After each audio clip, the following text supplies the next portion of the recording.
I got three players that need to step up for the Jaguars to get a return on their investment. We'll talk about them today here on Locked On Jaguars. You are Locked On Jaguars, your daily Jacksonville Jaguars podcast. Part of the Locked On Podcast Network, your team every day. It's your team every day here on Locked On Jaguars. We thank you for making us your first listen. I'm Tony Wiggins, the host of the Locked On Jaguars podcast that you can find wherever you get your podcast. Just make sure you tap into that location each and every day, whether you watch or listen. We will be there to give you all of the information for the Jacksonville Jaguars that you need as we approach rookie minicamp. We take a look at the Jaguars roster after the draft, post-draft, and they've even made one signing in the secondary free agency market after the draft with Emmanuel Ogbah. So let's tell you about what this story, what this show is going to be about today. It kind of is a story that we tell day by day, chapters. Third is the unexpected. What I mean by the unexpected is where they have an advantage that you just don't pay attention to. And we're probably going to be able to look back in the past and thank some people for this, but it's an advantage that they've had, but they weren't able to really capitalize on it. But now we think they will. Shout out to Heath Farwell. We'll discuss that. Why right in the middle of this show will we be discussing the common draft status of certain players? And those certain players are the ones right at the top of the show that we're going to discuss. There are three players the Jags can get a boost from. Those players are also people that the Jags have made a hefty investment in.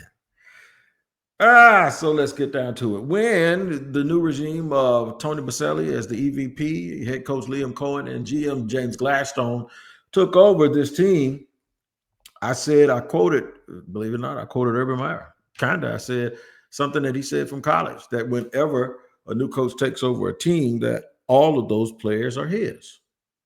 They're your players. You got to coach them. It's not like you're going to be able to change the roster all overnight, even though the Jaguars added some substantial players. I think, 9, 10 free agents, maybe 11 now, and then about the same amount of draft picks. So a lot of folks that they expect to come in here and try to help flip this roster. Maybe about 40%, right? If my math is correct. 20 out of 50? Yes, it's about 40%. Look at that. Duval County math working out real good for me.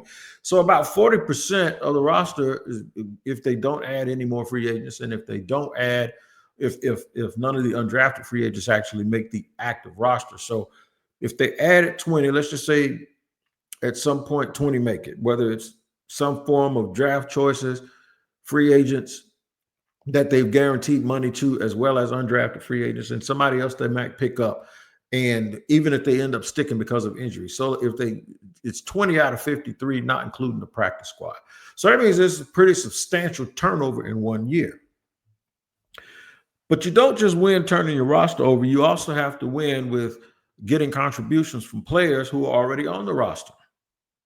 Not guys that you drafted, guys that you've had to prepare for, or guys that you have evaluated in the past are now sitting here for you to be evaluating them to see if you want them to be a part of your future and how they can help you right now this season. Well, that puts the Jaguars in a situation where they have to take a look at three players. One of those players, some people may think a decision has already been made. I don't believe that's the case. I think a decision that had to be made at this point moving forward was made, and that is when Devin Lloyd's fifth-year option was not picked up by the Jags. He was a former first-round draft choice who hasn't played terribly, but he also has not shown you a reason the Jaguars should have ever moved up for him. But there's one caveat with him that also exists with two more people. I'll tell you what it is in just a second. The second player on that list is Travis Etienne, former first-round pick out of Clemson in 2021, I believe, or 2020. He did have his fifth-year option picked up, and he's playing on that fifth-year option this year. He had 2 good years, had one where he didn't play very much at all, and then last year was last year for everybody. That's the year everybody got fired and nothing went right with anyone, okay? Does he have something to prove? Absolutely has something to prove. He really does have something to prove, and he's going to get a shot. I'll tell you what the common thing that ties, well, a couple of common things that ties those guys together performance-wise, and then in segment 2, I'll tell you why their common draft status matters. Third one is Anton Harrison, another former first-round pick. Anton Harrison played injured his first year, played right tackle. There was some that thought, I did, that since he played primarily left tackle, all with the exception of one game, that at some point Anton Harrison would be the incumbent left tackle to take over for Cam Robinson, who was traded at the trade deadline last year. Turns out Walker Little was then extended because when they traded or got rid of Cam Robinson, they just promoted Walker Little. And Anton Harrison hasn't seen, I don't believe he's played at all over at left tackle. The reasons why is he better suited for right tackle, and they knew it. And they were right about that, but wrong about everything else, and that's why they got fired. Is it because he's been there now for this long, or is it because he's better at right tackle than Walker Little is at left tackle, and Walker Little probably ain't that much worse than he would be at right tackle? I don't know the answers to it, but we'll explore it. But I do believe the common thing that you have to hope for if you're a Jacksonville Jaguar fan is this, that it wasn't all Trent. And what do I mean by that? It wasn't all Trent Baalke. Because if Trent Baalke used first-round picks, and he did on every player I just mentioned, if Trent Baalke used first-round picks on all of these guys in a 5-year period, or in this case, a 3-year period, yeah, because Anton Harrison was picked third, Travis Etienne was picked in the same draft. Yeah, because Travis Etienne and Trevor Lawrence were picked in the same draft. And then Devin Lloyd and Trayvon Walker were picked the very next year in the same draft. And then Anton Harrison was picked after that. That would be 3 first-round picks in 5 years. Coming off of a draft that we just had where everybody thinks every one of those dudes that they picked on their mock drafts is going to be good. Everybody thinks all 10 players that the Jaguars picked, the enthusiasm after the draft makes you believe that all of those guys are going to be very, very good and make the Hall of Fame. That's how you feel. The reality is, though, this is what happens a large majority of the time. That you have 5 first-round picks in a 3-year period. All right? Trayvon and Trevor Lawrence were number 1 overall. Trayvon's a really, really good player. Trevor's a good player. Trayvon will probably, unless he wins Defensive Player of the Year, will never prove to certain groups of people, a very small minority, that he was worthy of that pick. And I'll argue with anybody. I don't care. He was worth it. Trevor, he was worth it. And everybody would have done it. It just hasn't turned out the way everybody thought. But it's still good enough to say, I get it. These 3, not so much. And because there's a couple of questions about the 2 that are very good, when you combine it with the 3 that are not good or haven't been consistently good enough to warrant being a first-round pick, and then you put that together, you'll realize that it's either Trent Baalke making those choices or, and here it is, my professor used to always knock whenever the answer came, that the new staff will come in here and be able to extract something out of those first-round guys that the old staff, that all of y'all are glad that got fired and said wasn't good enough to coach a lick, that maybe they can find something with them. And it does something very significant other than help the Jaguars on the field this year. I'll tell you what, hoping that it was not just Trent, but it was also Doug Peterson, Press Taylor, and since all of these guys are on offense, Devin Lloyd's on defense, Press Taylor, Mike Caldwell, and of course, Ryan Nielsen. that they had a hand in this too. And this new staff is going to come in here and figure out how to get something out of them. It doesn't mean they're going to keep everybody, but there's another reason why their common draft status matters. I'll tell you what it is in just a second here on Locked On Jaguars.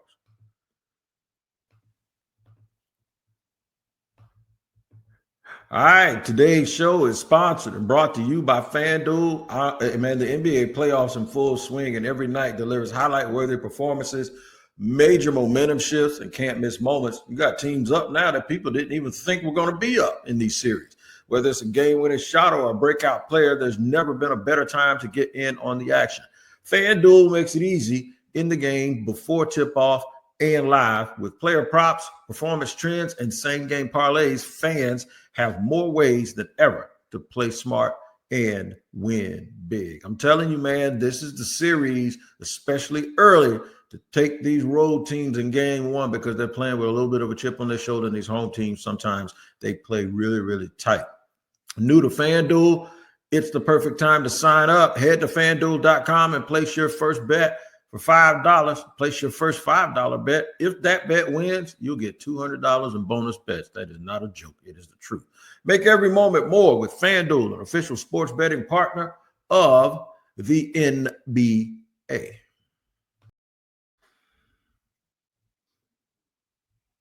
All right. Thank you once again for joining me, Tony Wiggins, the host of the Locked On Jaguars podcast, here as we speak on the Jaguars post-draft, prior to rookie minicamp. We're talking about 3 players the Jags can get a boost from. And I said they can get a boost from anybody. The likelihood that they're going to get a boost from 3 former first-round picks who have underachieved a little bit for various reasons is a little bit higher, because they're probably going to give them every single chance to fail or succeed. I know that's the case with all 3 of them, because they're all 3 starting. Anton Harrison is probably going to be penciled in as your right tackle, even though competition with some newcomers will have a lot to do with whether that's the case or not. Travis Etienne is going to have some company. He's already got Tank Bigsby, but the draft produced 2 running backs. They got a lot of juice to them, and they have a lot of specific things that they do well. That's going to be something that's going to be right there behind them. Like, okay, now you've had some injuries, availability, all of that stuff. We're going to see what you can bring to the table. And then with linebackers, Anthony Campanile has a guy that's very, very similar to Devin Lloyd, and that's Quay Walker last year in Green Bay. And he has the experience of being able to work around and under Vic Fangio, guys that know how to use it. Look at what Vic Fangio did with Zach Bond. He's been around and he understands it, and he's very enthusiastic. And I think Devin Lloyd should probably be penciled in as a starter, even if they're in a 4-2-5 base defense. So with that being said, there's a lot of opportunity here. But what if they don't keep them all? There's a chance that the Jaguars, if Devin Lloyd, since they didn't pick up his 5th-year option and he prices himself out because he plays lights out, that's advantage Jacksonville, because you get the production, right? If you get the production, 9 times out of 10, that means you're playing extremely well, because if his stock is boosted by his play, that means the Jaguars might be doing something right. If Travis Etienne plays well, this is the last year of his contract. Do they re-sign another running back? Depends on how well is, and then how much they think they have something to do with that. If Anton Harrison plays well, how well does that bode for the Jaguars? Very well, because that will be year 3. And after year 3, they can at least have an idea of whether or not they want to pick up his 5th-year option, which they probably will at that position. And then it allows them to have another year to evaluate whether or not they want to give him an extension earlier, which could also bode well long and short term for the Jaguars, so you don't have to play on the 5th-year tag.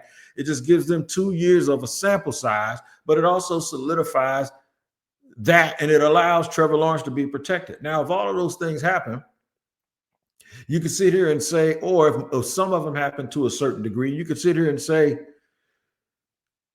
that means the Jaguars are playing pretty damn well.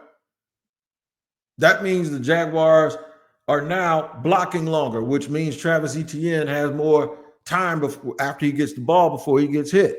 That means Trevor Lawrence is playing well. That means all of these parts are rising this tide up together, right? And then you say, Wig, they can't keep everybody. What happens if they lose Devin Lloyd? What happens if they lose Travis Etienne? There's this thing called compensatory picks. Guys that you picked in the first round when their contract runs out, if you don't re-sign them, and combined with the fact that if you're playing well, that means that you really drafted well. And even though you don't have a first-round pick, you have all of these draft choices, the extra picks that you've had already on the books and the ones that you did get last year, getting the extra thirds because you lost the first. If they're playing that well, but they have guys behind them playing well at the trade deadline, there's this thing called, well, somebody needs some help, right? Especially if they're in the other conference. And if you have guys that are playing well, but they're expendable, like Devin Lloyd, because Jack Kaiser or Chad Muma, or what if Muma's playing well, but he's also going to be a free agent? Ventrell Miller's playing well. He's also going to be a free agent. You can decide if you're Jacksonville at that point at the trade deadline, do we move? Do we get something for the future? Or do we just keep the production and then allow everybody to walk and we start getting compensatory picks for them if we put tenders on them? Philly does this real well. They always do real well. Baltimore does this extremely well. When you draft well, that means you're going to have more players that become free agents. You can pick and choose and cherry pick the guys that you actually want to keep long term, identified early enough. And even then, when you don't, if your ship is riding a high enough tide, then everybody looks like they're good and everybody shows that they can be contributors and that they have value in the league. This is the return of investment that you didn't get on the field for them being first-round picks, but now you can get that return of investment in the form of compensatory picks at the time when you're not going to yourself go out and overdo it in free agency because your quarterback is not on a rookie deal anymore, and because you got to re-sign Trayvon Walker, and because, well, you just draft well enough that you don't have to keep signing everybody else's players. You draft your superstars, and then you supplement the superstars you draft with supplemental free agents, little pieces like they did this year with the offensive line. So that being said, let's hope it wasn't all Trent. Just like the product you saw on the field wasn't all Doug, and it wasn't all press. And I kept telling y'all to stop talking about press. These problems are there's so many prongs to how you have to play to be good and all of the things that have to happen.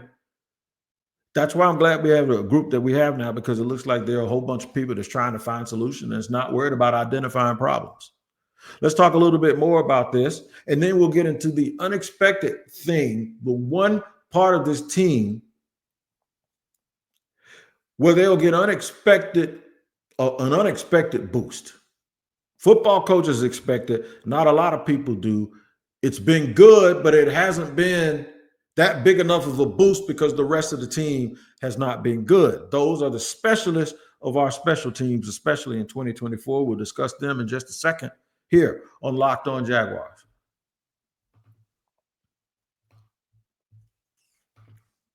Today's show is sponsored, brought to you by Skylight Calendar. Look, man, y'all need to say goodbye to sticky notes.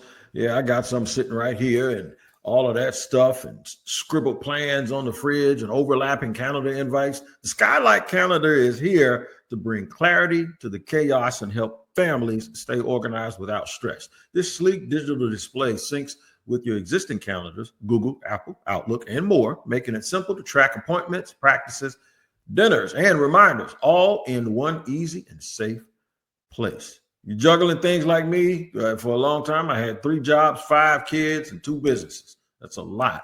So what you really need to do is have something available to you right on hand that can help you stay organized. Right now, Skylight is offering our listeners $30 off their 15-inch calendars by going to skylightcal.com/NFL. Go to skylightcal.com Skylight.com/NFL for $30 off your 15-inch calendar. That's Skylight. I'll spell it SKYLIGHTCAL.com/NFL. All right, rolling along here on Locked On Jaguars, where it is your team every day. I'm Tony Wiggins, the host of the Locked On Jaguars podcast that you can find daily wherever you get your podcast, whether you watch or listen. Make sure you tap in. Shout out again to the everydayers. And if you're a first timer, I'm glad you're here. Hopefully you'll come back. All right, we've talked about three players the Jags can get a boost from. That would be running back Travis Etienne, offensive tackle Anton Harrison, and linebacker Devin Lloyd. We've also mentioned why their common draft status matters. You're trying to get a return on investment, and you're also, even if you don't get a return, if they play well enough and put on a good enough display, you can either make a trade or they'll help you in the compensatory draft market if they go out and get a lot of attention from other people. But that would be a choice that you could make. You have to expect the unexpected. Last year, the Jaguars got Cam Little. I promise you, if you ever seen him in person, he looks like the kid selling those cookies or the cookies outside of a grocery store. He's a real small guy, real slim dude. Looks like a dude at Starbucks or something. But I tell you what, he can kick it from a mile away. He can kick that thing from Kings Bay. I'm telling you, lively leg. One of the best punters in the league is right here on this team. That's right, for the Jacksonville Jaguars. And he goes by the name of Logan Cook. Logan Cook looks like a tight end or outside linebacker, but he's a punter. It never really mattered much because the Jaguars still lost more close games than anybody. Where do you usually win those close games? You usually win those close games if you're evenly matched offensively and defensively. You usually win it by having a really, really good kicker or a really, really good punter and having the little things matter. Your special teams, being able to get plays in the kicking game where you actually can return kicks for touchdowns or at least break them off some long runs. And the Jaguars were able to do that on a couple of occasions with Parker Washington and Tank Bigsby. It also means that if you stop people, you don't allow people to have a big play that switches the game up and can flip field position in these close games. So why were the Jaguars losing? Because that's the icing on the cake. The Jaguars' cake wasn't done in the middle. I don't care how good the icing is, the extra thing that's supposed to be the intangible thing that pushes you over. If they took that cake out of the oven too early or kept opening that thing and that thing fell and wasn't able to rise, that icing ain't doing it but covering up a mess. And that's why the Jaguar special teams didn't matter. And you didn't think that the thing that should be an advantage is one. Also, shout out to the long snapper, Ross Matisse. He's one of the best in the league, too. And he Farwell was retained because he's one of the best coaches in the league. Here's where I think the unexpected can really, really matter to the point where it's something that you can tangibly say that you have an advantage. It's when the damn offense and the defense improves along with the talent level, and they build a team like a team is supposed to be built with complementary parts to play complementary football that has competent game plans where you are able to take everything from the practice field and translate that to the actual games. And what I just raised my voice and mentioned is something that the Jaguars have not been able to do since forever. To not be a team that comes out and throws stuff on the wall, to not be a team that comes out and just has hockey substitutions on defense, to not be a team that plays like you don't know what you're doing and then have a coach come in after the game and either be too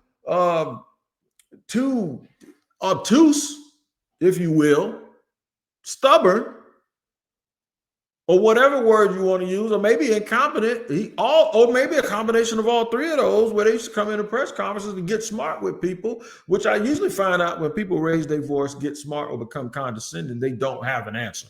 And they don't have an answer because either they don't know or they got some problems going on in the back where, look, I want to do this, but I can't because of somebody else, which goes back to them being a team full of finger pointers. So while Liam Cohen said at one of her press conferences as we were leading up to the draft, oh, man, I got to worry about special teams. People talked about it all the time, but I didn't realize it was, I'm paraphrasing it. I didn't realize it. So, yeah, man, you really got to be in on it. That's a big deal. What that tells me is he trusts Heath Farwell.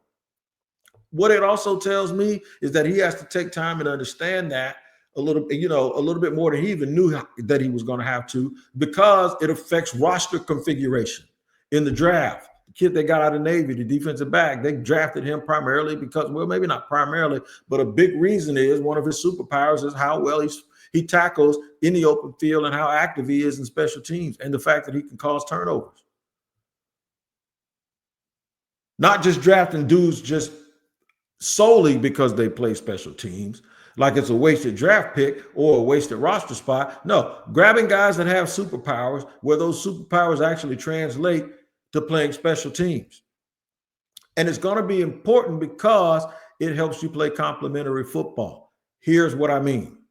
When your team is good, you think every time they get the ball, they're going to score. That doesn't happen.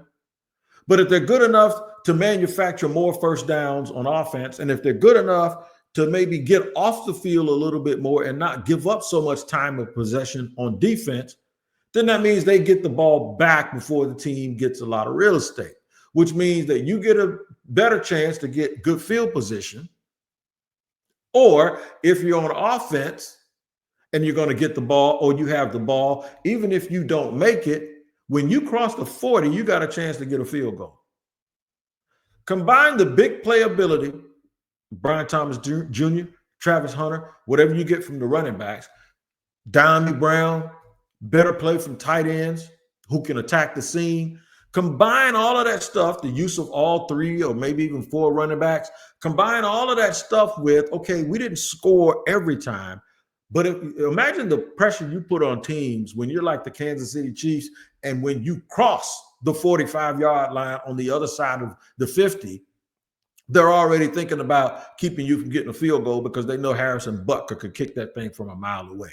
Or in the past, when it was Justin Tucker, who was released yesterday, and on Baltimore, and you had Lamar Jackson and Andrews, you know all he got to do is get the ball. Yeah, I said got. You just got to get the ball to about the 38-yard line, and you're pretty automatic from that point.